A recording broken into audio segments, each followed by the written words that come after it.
This guy knows a ton. He's spent leadership. He's had leadership roles in his market center, and if you would give him a round of applause and a great ladies' night welcome here for the Mega Engineering. All right, sir. Tell us about you. Let's dive in. I like numbers. So those numbers don't include Florida, and so we're going to wrap up the year after our final closings just under 32 million for the year, and which is it's neat. I had a different goal for the year, but we've also had a lot of things change in terms of opportunity for the year. So, and we can get into a little bit of that as well. My name's Steve Jones. I've been with Keller Williams for a little over 10 years, been a realtor for 23 years. And how I got into real estate, I was working for an e-commerce company out of Silicon Valley. And we were, at the time, what we were doing is we were selling internet leads to contractors, and at the same time bundling relationships with contractors and selling marketing deals to nationals such as Home Depot and some of the big box stores. And what they had me doing was I was kind of the everything guy. I was just a young salesperson who was willing to travel, and they flew me all over the country. They had me out in Silicon Valley for a long time, and they're like, "Hey, Steve, we want you to move here." They gave me a nice package. However, the cost of sales or cost of living and our family, and we were young, and I just said we didn't want to relocate to California, and they were kind enough to give me a severance package for a year. So we went on vacation, and when I was on vacation, I happened to be on vacation with somebody I knew who was a realtor. They said, "Hey, you should do this," and so I got back and started real estate school. So real estate's been really exceptional to me. Two things. Before I got into my professional work career, I played hockey. I played professional hockey. So I had to get everyone to think of Steve hockey player, Steve realtor, and develop those relationships over a long time. But I've always had the ability and been very fortunate to have a great network of people, sphere base, and grow the business as time went on. When I first got in, I joined the team. I still recommend for people who get into the real estate game, join a team. You accelerate your learning patterns. So I did that. I went to counselor in Maple Grove first, but that's where I was. I had an opportunity with another group with investors, with realty executives. Nick Johnson, who's a Maple Grove agent as well, he and I partnered together. We bought the Realty Executives franchise. At the time was in Roseville. We moved that to Plymouth. That's when 2007 and 8 came around, and we didn't buy Realty Executives to necessarily grow Realty Executives, but what we did do is we bought it because we needed to control our environment, and at the same time, we were really big into the relo business. So we were doing REO, not relo, but REOs. So we were doing bank owns. We were managing 100 bank owns at any given time. We sold hundreds and hundreds and hundreds of them. And we had a small staff, and that's what Nick and I did. And then come around 2011, our renewal for Realty Executives was due, and there was a couple other franchise holders, and we had lost a little bit of confidence in the regional directorship, and we just created a small office called Realty Pro. We were up in Blaine, and we were there for a couple of years. That's when the real estate market was transitioning back to what is traditional real estate. And so Nick and I would share business in distressed houses, but our own respective businesses, would be our own, and that continued to just grow. And the partnership in terms of us sharing distressed properties went away. And but he and I are terrific friends, and if I were to ever get into business with someone again, it would be someone like him or him. Was it just the two of you? It was the two of us, and then we had staff. Yep. Okay. That's what it was. And REOs, it sounds really neat to have hundreds and hundreds of sales going all the time, but the hard part is Does it though? well, Yeah. There's an emotional detach with that type of business. Our business was our laptop, and we lived in reports. That's what we did. And so as the business started to transition, it was a breath of fresh air because, let's face it, realtors are generally gregarious people that are extroverts, and our buckets fill off energy of others. So that relationship started to grow, and so did business. And along with the market, we've just been on a really long positive growth cycle of appreciation, and we've all been the benefactors of it year over year, which is really kind of fun. And then in 2013, we were still wrapping up some of our REO business. Nick says to me, we would go to lunch twice a week, and he said, "Hey, I got to do this thing in Maple Grove. You should come with me. By the way, we're going to meet someone over there." So I walked in for coffee, and Carrie Heibel, who was the then team leader of Maple Grove, was there and started. This is literally end of July. We're having a conversation. She says, "Hey, why don't you guys come to Mega Camp?" She was an ETL, by the way, at the time. And no, thank you. Appreciate the offer. No, we'll pay for everything. No, thank you. They want to be entitled to anyone. Appreciate it. Somehow by the end of that meeting, Nick and I are going to Mega Camp. And I'll never forget it. I went to Mega Camp, and if you haven't gone to national events, just go, because that's what you need to do. And it opens up your mindset. Because I remember walking into Mega Camp down in Austin, and there's 20 monitors and Gary on stage, and there's this whole thing. And I remember I took a photo on my phone. I sent it to my wife. I said, "Last one." That it's honest to God truth that happened. Goosebumps. I get goosebumps because I remember it so vividly. And ever since then, what I learned was a couple things. One, I was a big fish in a very small pond because we thought we were doing good. We didn't know any better. And then to have a really open mindset around what opportunity and abundance is. One of the things, if I could tell you, as opportunities show up for you in KW, just say yes.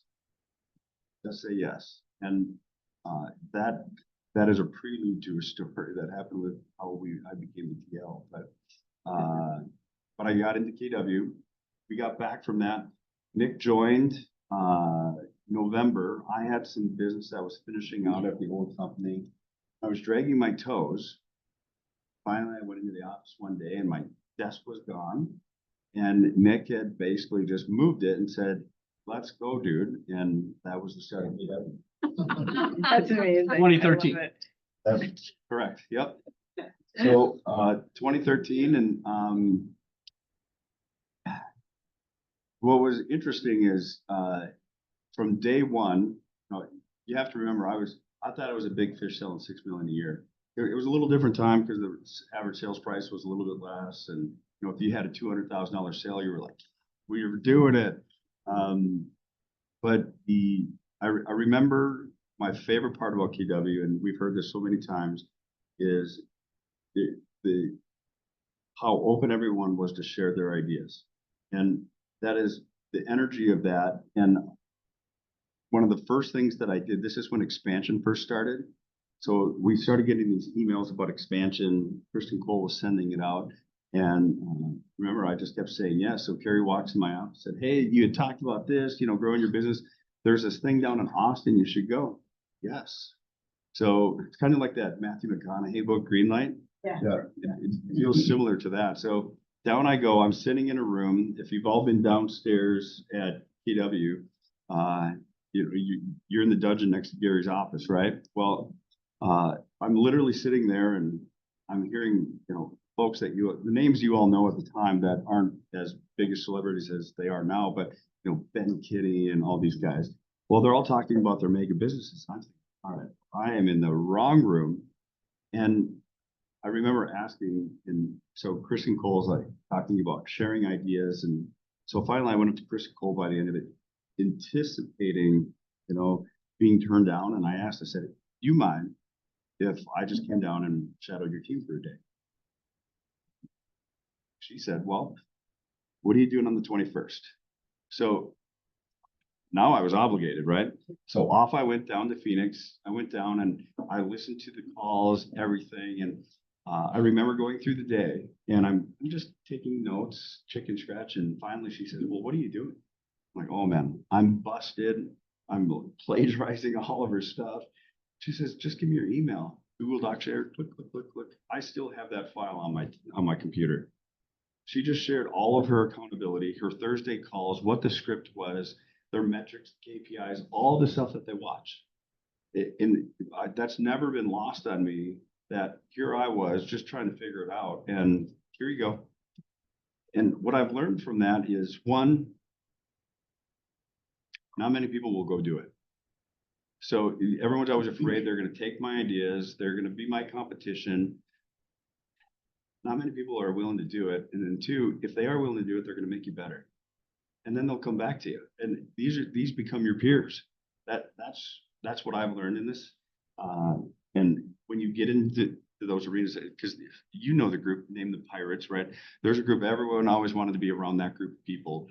But those people, they all raised the tide together and brought us all up. And so I think those lessons are invaluable. The time that we got to grow up inside of KW, just like, and maybe I'm nostalgic about it because that's the time that I grew, but there were some really, really neat people that were giving with their time and energy and knowledge and said, here you go, here are the keys. So that's kind of how I got into KW. What year was that about when you started looking at expansion? 14. Okay, so right, like really, literally right. When MRA, I'll be curious when the expansion book or MRA 2 comes out and they talk about expansion. Because remember when the MREA, they have the books from the first meetings? Yeah. So here's all the main care, Brian Gubernick and Ben and, all the guys. Then there's Steve in the corner. So I'm going to be in these photos one day. I'm waiting for my celebrity moment. That's awesome. So I'm going to ask you what happened next as far as how your business grew. But before we go there, let's take a step back. And if there's questions online, definitely catch them. So you mentioned pro hockey. So where did you grow up? Where'd you go to high school? Where'd you go to college? Like, what was that path to pro hockey and what did that look like? And how did that help you become who you are today?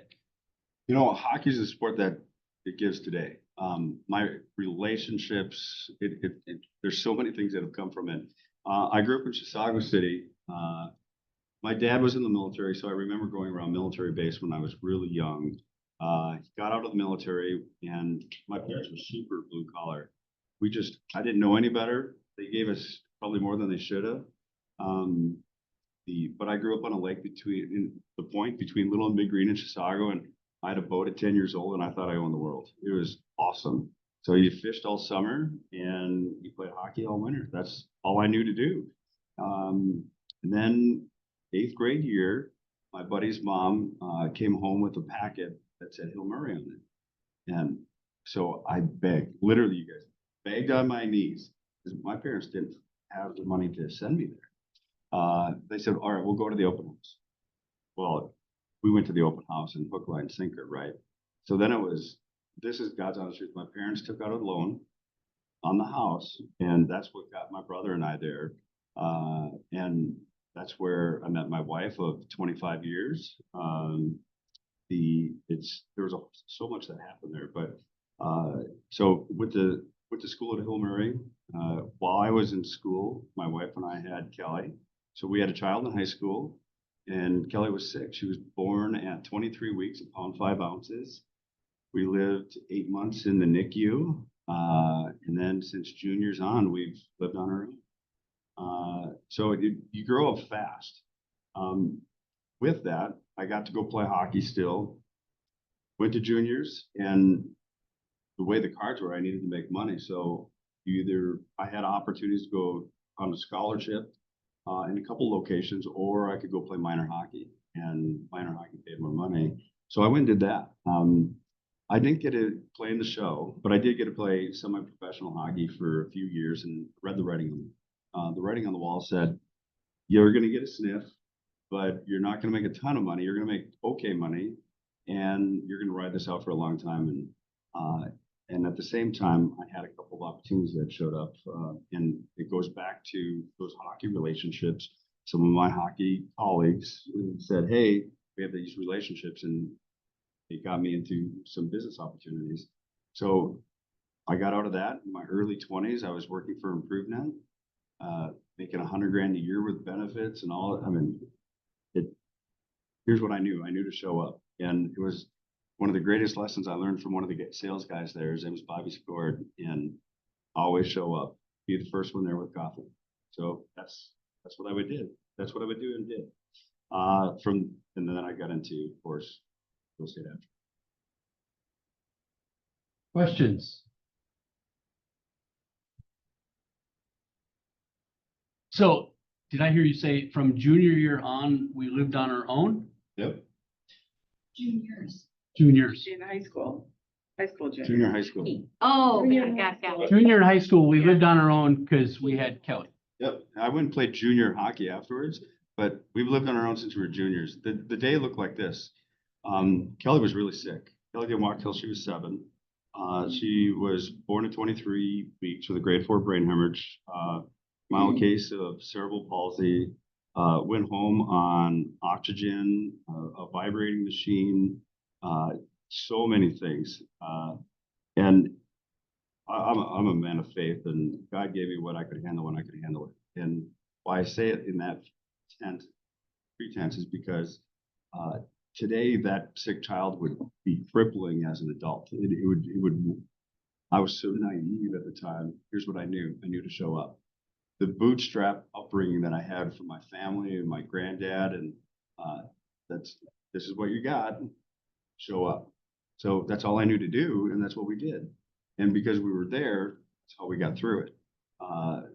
Today would be different, but because where we were at the time and how it worked, and we got to live through those struggles, but those lessons are invaluable. How is she today? She's awesome. Kelly's 29. We helped her buy a house last year, 8 doors away as the crow flies. She has her associate's degree. She's just wrapping up her bachelor's degree in psychology. She is just the sweetest young girl. I mean, she walked with a cane. That maybe be the only indicator that, you know, she has a disability. But she's doing great. In the last year, she's found a gentleman who courts her, and we like him. We anticipate good things in the future from that. She's just living a healthy life. It's really great. Yeah. And we love it. God is good. Then we have a 23 and 12, right? Yep. Darby, we had Darby in our mid-20s, and Darby's great. We lived in Champlin. He went to St. Benny. From St. Benny, went to high school at Totino. Went to college a couple years at Duluth, and came to me and said, "Dad, I don't want to go back to prison." Trying to figure out this language. And the hard part was he went to college for a couple of years and never met a professor because he was living inside a dorm, and it was during the COVID time. So it was that time. You know, you want the best for your child, right? You want them to have better than you had. And so I had all these visions of what his life would be, and he made his own. And he's doing amazingly well. He works for Cardinal Health, and he also, and it's so funny, we recently just found my wife on the counter. He has all these certificates. Well, he wins Employee of the Month every month, and he doesn't tell us about this stuff, so we kind of have to pull it out of him. But then he works part-time with the real estate team, so he does basically all of his buddies are coming of age, and now he's got this business there. So that's what he does. He works and he keeps to himself. Here's the guy that works out 7 days a week, and it's interesting that age group. They all meet at the gym and do their thing, and so they're doing well. Our youngest, I'm going to tell one of Vera's story. Vera's my wife.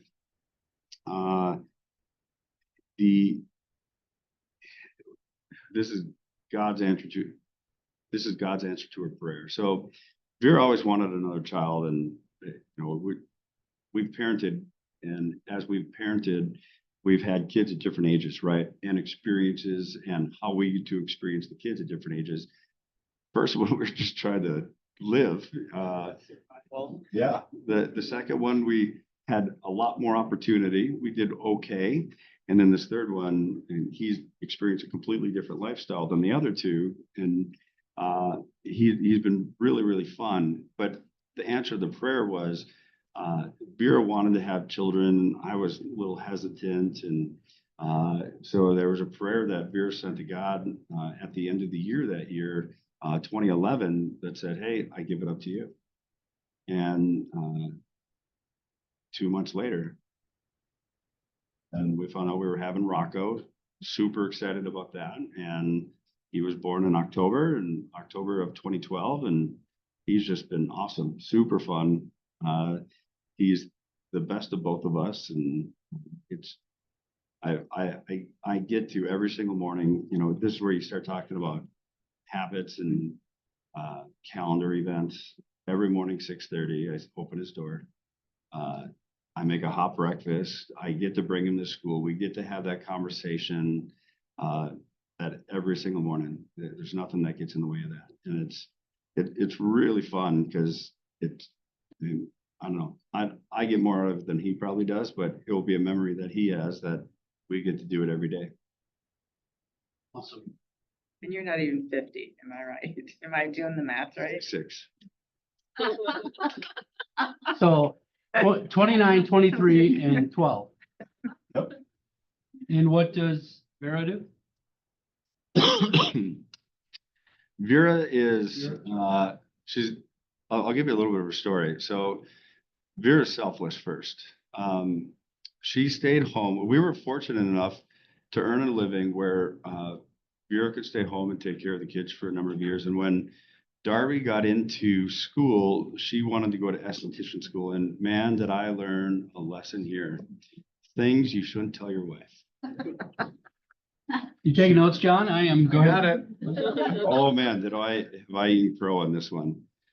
She wanted to go to esthetician school. And I had an opinion about this. My already always listening was saying, if you're going to do something with your time, you might as well do something worthwhile in terms of earning potential.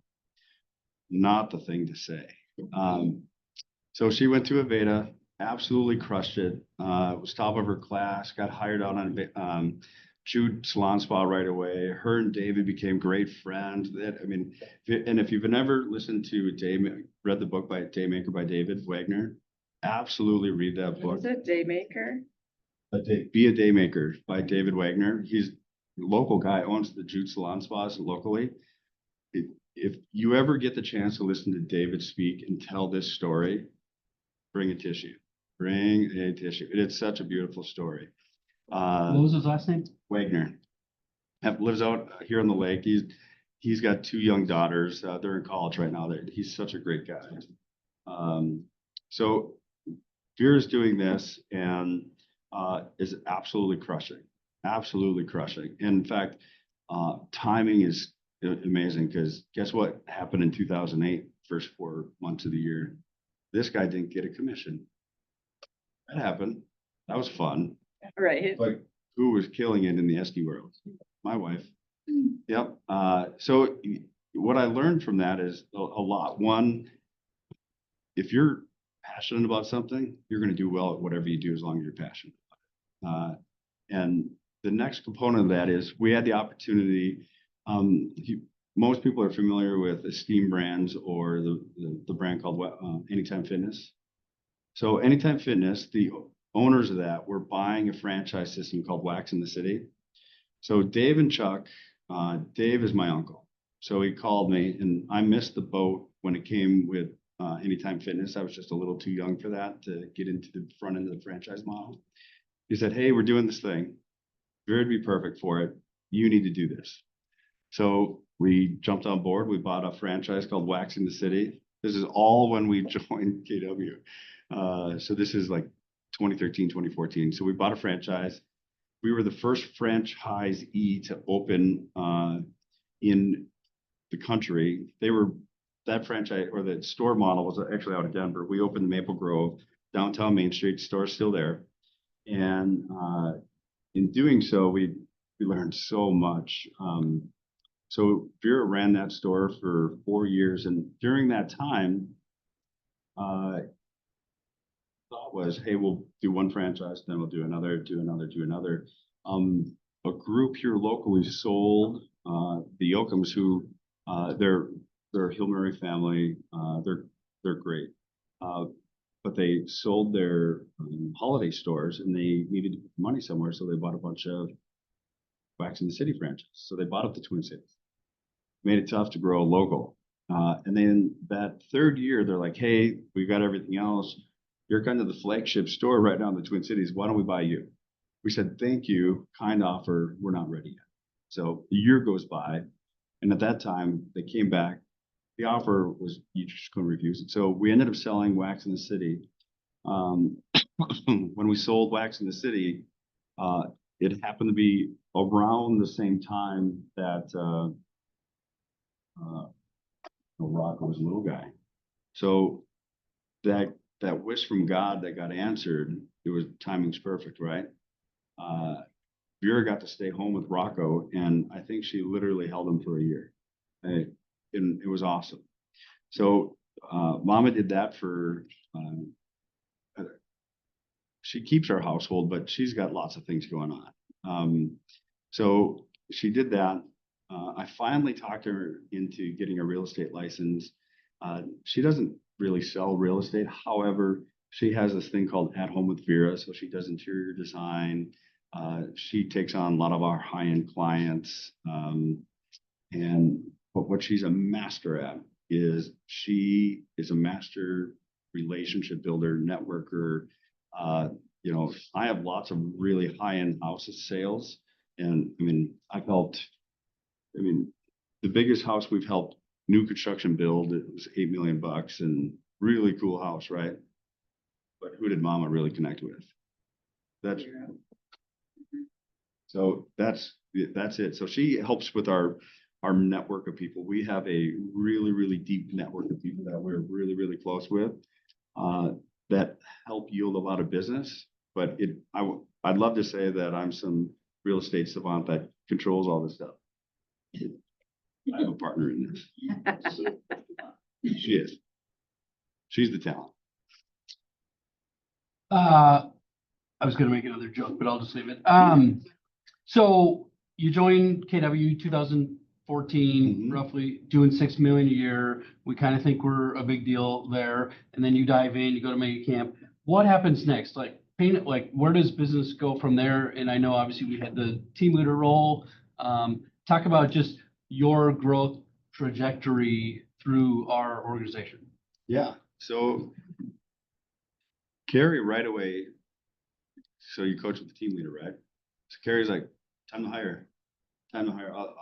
Every time I met with her, hire. She was talking about admin, and so I went and hired agents first. Like every good team leader does. Yeah. So Jay Koski was the first hire. Jay's still with me. Jay's been on the team over 10 years. And Nick Sundahl, where he was the other hire, he ended up doing something else after a short window of time. And then I started to hire some additional ones. Alex Morris, Devin Thorson, Ben. There was a time where, man, we just had a group of assassins. Oh, it was so much fun. Without admin support. In there, we did hire admin. So it took 9 months. At the 9-month mark, I hired an admin. This is my career visioning story. What do they tell you in career visioning? Don't hire from your gut, right? So I got this admin. I thought she was great. Remember, I grew up on military bases, right? So I had this connection. This gal was doing administrative work for the National Guard. Like, I'm reading all this stuff. I'm like, this is like right up my alley. This is great. So we hired her. Well, we were having some challenges. We're 30 days in.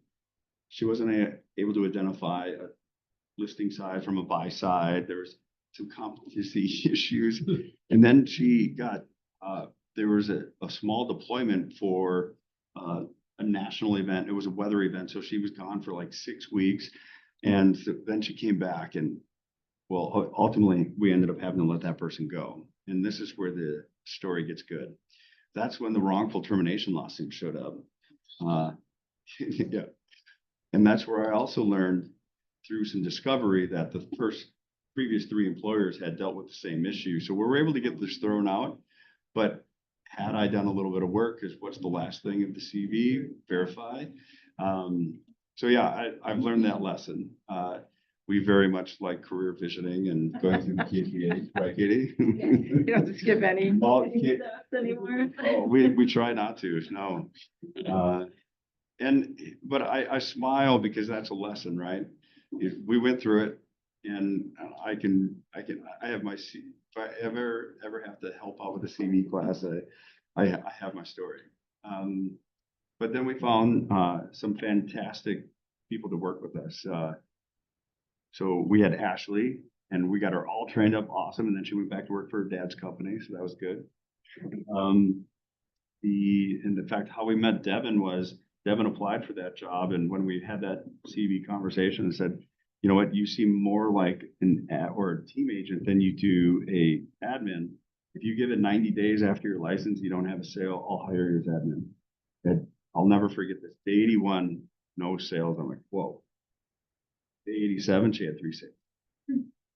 But she worked and did the work, and she just absolutely kills it. And one of the cool things that we talk about our legacy, when I look at that group of people, and like even Tammy Clockseam, who's at our office now, we have all these people that are 10, $20 million producers that all started in that daily huddle. Let's talk about our scripts.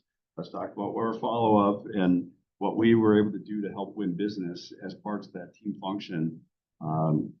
If you're going to have a team, you're in the business of people, they're going to leave you. And they're not leaving you, they're graduating. And you get to celebrate it. You either have that, and this is a great team leader lesson that I learned, because how many times did people separate and all of a sudden you're the divorce coach? Problem is that they didn't build or have an agreement up front about term and termination. How do we separate? So when it did come time, and Alex Moros, when he went to go leave, Alex's story is so fun. This is when we first got the KPAs, so we had to practice KPAs, and so Alex had been on my team a couple of years, and so I practiced the KPA, and I learned some things. One that I learned, Alex's upbringing was he was a silver spoon, went to a prestigious private college, and after school he was a fry cook in Uptown. Money wasn't his driver, right? It just wasn't. And then all of a sudden, through the life story, you start to see this pattern change, and the pattern change was he met a woman. And Marie is just beautiful. She's great. And that became the motivation, right? That is his why. And now they got 2 young daughters. They moved to the other side of town. Well, when they moved to the other side of town, he said, hey, Steve, it just doesn't make sense. I'm going to go out on my own. Awesome. But when he was going to leave, he was going to do the overnight thing.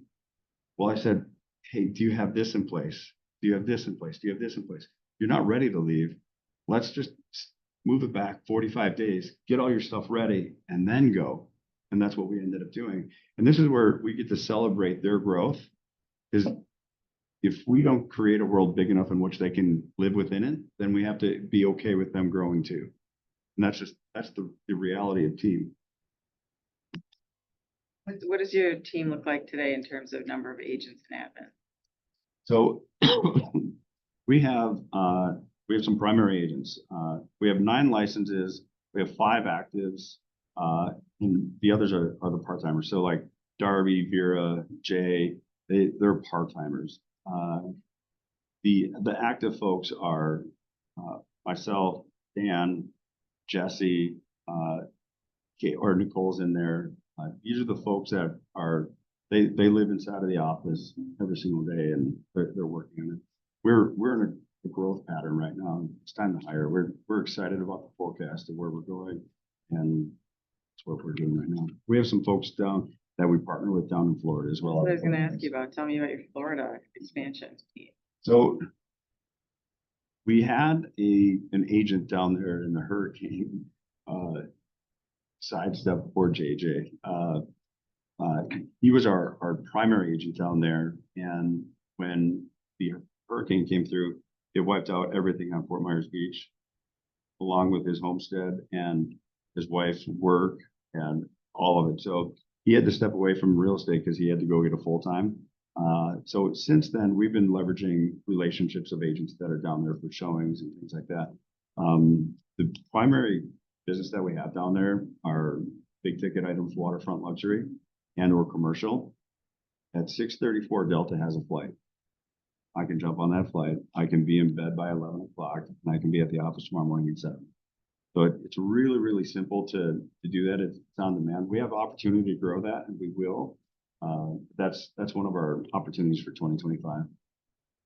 So just specifically Fort Myers area mainly, or Let's that? go down to Naples. We will go to Marco. Marco's a little bit further, but like when we're in Naples, we're doing more of the commercial stuff. Cape Coral, Fort Myers, Bonita Beach, up to Punta, we're doing more residential waterfront. Venice is a little bit further than we go. Venice and Inglewood, and it's just on the other side, so that the commute gets a little bit long. So we have 18 minutes left. That's a little bit ahead. So I want to ask just about kind of the nuts and bolts of your business from a system standpoint, Right. lead generation model, for example. What works really well? What do you guys do that, again, if I'm sitting in the audience and I'm looking for ideas of things to implement, what's working really well? So I'm going to go back to 2012 real quick. I remember when Realtor.com said, "Hey, we'll sell you leads." I like that idea. It was really good because they were exclusive then. Those leads were awesome. I remember when I bought Hennepin County, it was like $1,200 a month, and Nick looked at me like, "You're crazy." The next thing you know, we were getting like an X factor of 8. Next thing you know, he was doing, right? So there was a period of time where it just kept going. And then in it would have been 2019 when Realtor.com pulled out? I think it was. So January 1 that year, we cut bait on any paid leads that way. We generate Google leads, PPC, Facebook leads, things like that. But when it came to Zillow's or Realtor.com or anything like that, we cut it all out. We didn't want to give up that portion of the business. We got to the point where we were spending like it was a I mean, we were still getting a 3x, but gosh, you could just see the writing on the wall, and the quality of lead was changing. Now, that said, in that time, and I think this is one of the value propositions that I like to communicate to folks that are looking at joining a team or looking at the Search House and Out team, we're going to teach you how to win the business. And so our team we can do residential, we can do commercial, we understand new construction, we understand development, we do all of those things. What we need people to do is learn how to prospect. And in prospecting, so we're going to sit down and have a conversation around what they do with their lead generation time. My goal is for them to practice 50 to 20. Lead gen from 9 to 11 o'clock, because I believe that's when the business is won. And then you have the rest of your day for creating appointments. Now, I work with the team members to say, all right, what is going to be your lead gen? Now, keeping them on task is still something that's every agent's opportunity. But what we do for business is we do have internet leads. We work our sphere incessantly. And then we also do the traditional things such as geographic farming, whether it be calls or door knocks, open houses. We work all of those methods, and that's how we win business. 80% of our homes last year are listings sold through an open house. Now, it's not because we represented the buyer. Did we meet some buyers? We did. However, we got to meet the buyer without their agent sold the house, and their agent called us later and we wrote up the transaction.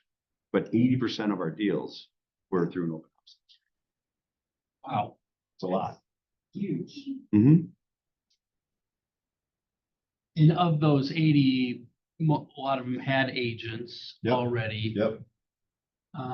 There's no way to know necessarily if they would have set up a private showing or not, right? We don't know that. But we get people all the time, "Hey, I didn't want to bug my agent." Oh, yeah. I mean, I had a client appointment last Thursday evening. And they're like, "Oh, well, we don't want to bother you." Okay, this is our lifestyle. We get it. If I have something booked, I'll let you know. But otherwise, if there's a new listing, and it's one of the things that we sell with a team opportunity is if I'm booked, that doesn't mean Dan isn't, or it doesn't mean Jesse isn't. We understand the importance, and especially those special properties that come available. We need to get in there. We need to get in there. Time is now. Urgency is real. So, And go ahead, wouldn't you Julie. say that most people probably would not have had their agent set up a showing to go see that house? You know, I think that that's completely true. I- Lisa just got me multiple offers on a listing that had been on the market for 40 days last weekend. You did? Yeah. Nice. Congratulations. we have a closing Thursday. Our team member Jesse hosted the open roughly a month ago, and both buyers who offered were in the open house that day. One said they were represented, one said that they weren't. The one that said that weren't was the one that ended up buying and ended up having a realtor. But they don't always communicate honestly, but Yeah. we just, one thing that we do through our CRM is we have an electronic registry, so they can either log in this way or they can just QR code enter, and it goes really fast. So we were able to capture. What's your strategy around open houses? I mean, like, do you do like a coming soon for a certain amount of time? Do you do a specific day of the week? What do you do? Yeah, not every time do you get to, because I'll give you an example. As like right now, in my mind, last weekend was the last weekend of the month, because next weekend people are going away. Last weekend of the year, right? Yeah. Honestly. So, but if the world were perfect, what we'd like to do is we'd like to have a coming soon 4 days prior to a Thursday. Statistically, on Thursdays, sellers that list on Thursday net 0.5% more than every other day of the week. If you go over, you can do 7 days, but 4 days I think is better. If you go over 7 days, people forget your listing in terms of a coming soon listing. Right. And I also think there's a big difference between prestige and charm pricing. So you list for 100 grand or 99,000. What do you guys think? That's right. Wait, say it again, say that phrase again, prestige what? Prestige or charm pricing. The charm pricing is the 99,000. There's two reasons for it. One, third party, people find their home. I was going to grab my phone, it's not here, but people search by phone. The IDX solution search by round numbers, 100,000, 150, 200. They don't search by 99,000. So 100 up, 100 down, you want to be found. The next component of that is, if I see a listing that is at 99,000, I immediately know the psychology of that agent is they'll negotiate. Immediately. This statistics are, if you are prestige pricing, your seller will net 1% more net than the person. This is the last 300,000 sales. If you have charm pricing versus prestige, your sellers will net 1% less if they're at 99. And I see it all the time, because the influence of that agent's going to say, hey, we got to take this. People are afraid that they're going to lose a deal. Unfortunately, there's a low cost of entry to our industry. It's 90 hours and $1,000. I mean, the chess game is really fun, especially when you get the people that don't know what they're doing. And it's not our job to educate them. Can we have professional decorum? Like, hey, you may have missed box on line 29. Can you do that? Verify. But depending upon how they're negotiating or what it is, a lot of people love right now, hey, we're collecting offers. We'll get an offer on Tuesday. We'll get a response for you on Tuesday. Well, our offer is good until 5:30 today. People don't know what to do when you turn it back on. You do opens then on Thursday, Friday, Saturday, and Sunday? We'll do Thursdays. We actually like Thursdays and Saturdays. We do Sundays, but the team they prefer Saturdays from 11 to 1. Yeah. So one more time, did you say you're like to do a coming soon for 4 days? And so you'll start on Monday and then go live on Thursday? Thursday. Why Thursdays? 1.5%, or you get 0.5% more, you said. Well, they net more. That's why you do it. But yeah, Sometimes people are going out of town, so I think Thursdays, a lot of people come when they're getting off of work or before they're heading out of town for the weekend. That's what I've experienced. if you go early Thursdays, the listing will circulate in your feed. So it will show up for the weekend. That's why they do it. What time do you do your opens on Thursdays? They're in the evenings from 5 to 7.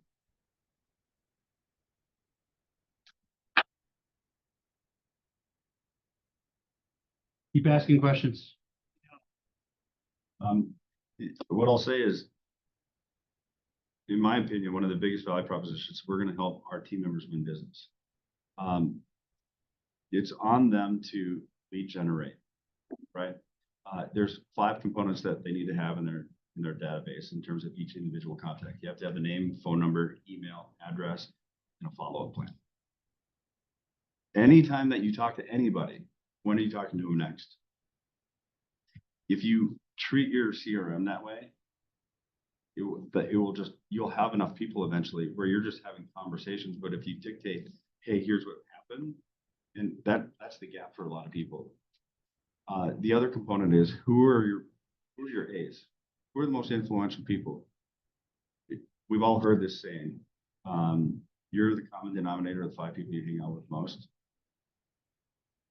So think of the 5 people, just do this exercise for yourself. Of the 5 people that you spend the most amount of time with, are they at where your vision board says you want to be? If they're not, maybe it's time to love from afar. And it's a harsh thing to say that way. But how they conduct themselves in standard, the conversations, all of it is different. So how do you stay in touch? And I'll tell you, the greatest impact to my business is this A group that I maintain relationship with. It opens doors. It's amazing. So if I'm in the A group, because whatever, I've referred you 5 people in the last 2 years, what does that relationship look like, and how is it different than the rest? It's really simple. It's a personal relationship. It's a frequent check-in. It's a conversation. There isn't downtime in the vehicle. There's windshield time that allows you for conversation. Stay in a relationship, doing things with these folks. I mean, these most influential people are also some of my best friends. That's how it's turned out. And it's yielded opportunity. And not that you're saying just to be your friend. That's how it works out. That's how it's worked out for me. But the easiest script, if you have someone who you think could yield influence, is even if it's been a long time since you talked to him, say, hey, I saw your name today. Compelled me to call you. How are you? No more, no less. Genuinely just ask. Be curious. And as they start to talk, I mean, and could you use the buffer of checking your social first? Sure. And if they bring stuff up, great, just ask. Be inquisitive. Because if you're inquisitive, what one thing are they going to do before you end? They're going to ask about, well, how are you? How was work? Oh, I'm so glad you asked. This is what's going on. Here's some of the successes. I'm successful. You need a successful guy? Because we're successful. Tell your stories. That's okay. But that's how the relationship builds. Then they build confidence.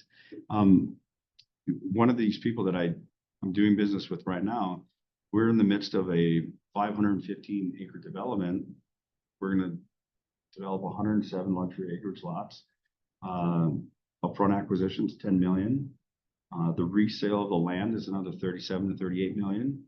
And we'll end up doing right around, it's going to end up being $200 to $250 million in home sales. That's an A group. Yeah, that's an A++. What city?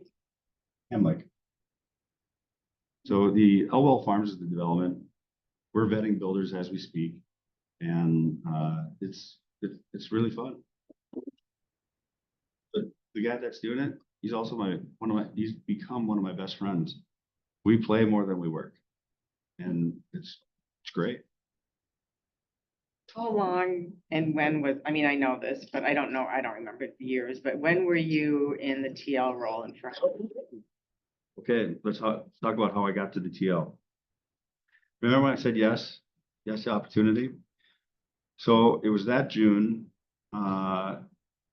Carrie was entertaining opportunities outside of the TL role.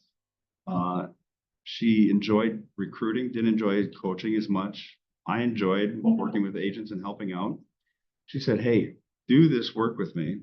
Can you coach so many people a week? And I'll recruit. Okay. let's do that. And she said, well, the next day she comes in and says, why don't you just become co-TL with me? I said, well, let me think about it.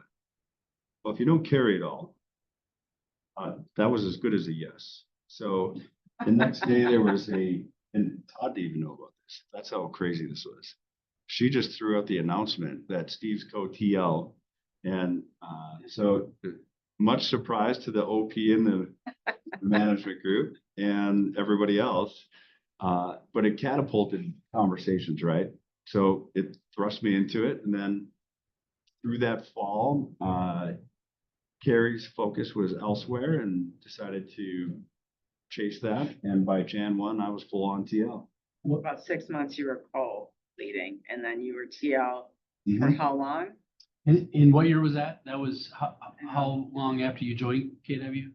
That would have been 16.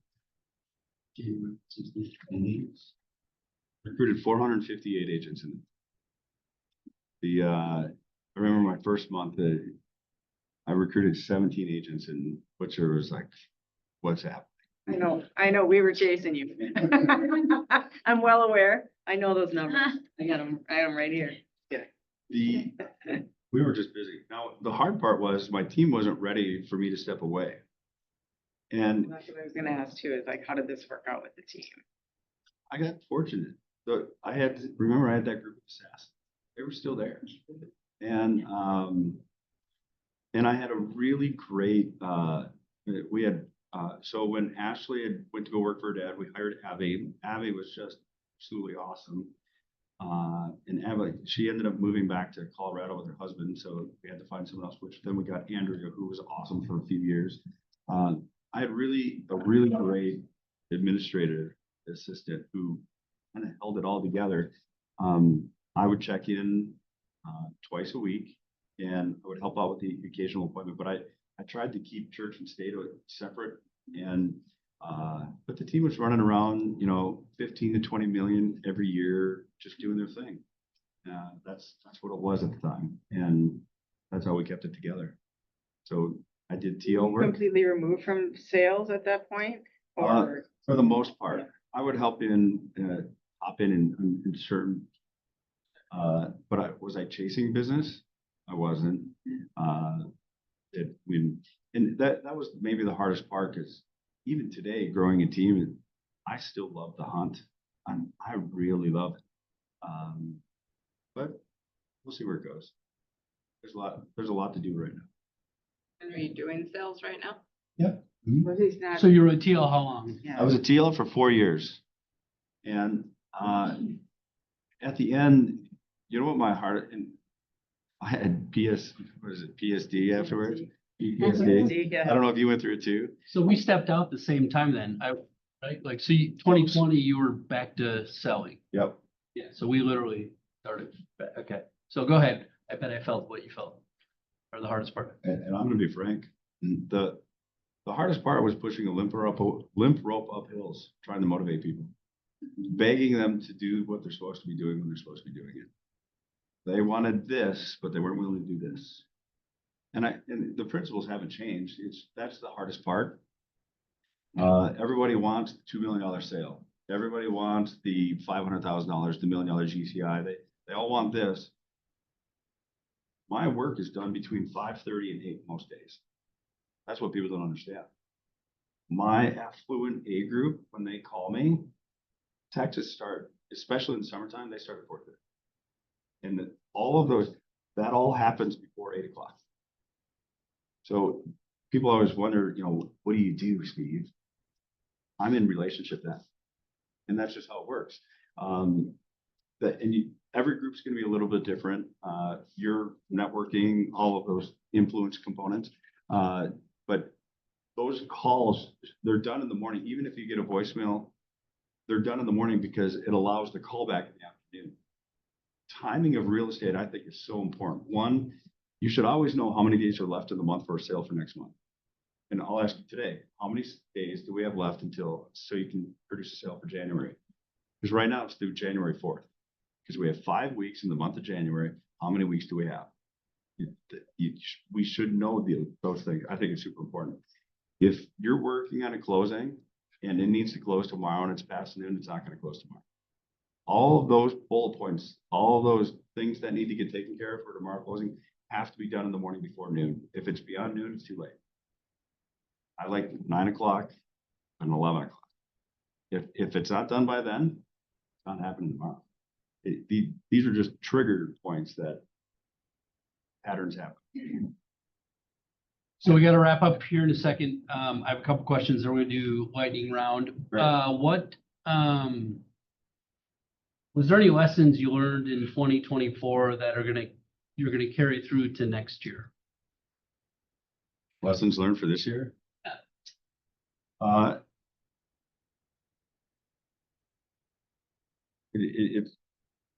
It's not a new lesson. It's a lesson that I love to share with everybody. And it's a lesson that the guy that I joined real estate team when I first started. Phrase, real estate activity begets real estate activity. Say that again? Real estate activity begets real estate activity. Did Rick Jihad say that? You know what? I don't know that answer. It could be. The reason I say it all the time is it's amazing if you're just out there doing, it attracts more. If you don't have anything going on, did you preview 5 houses this week?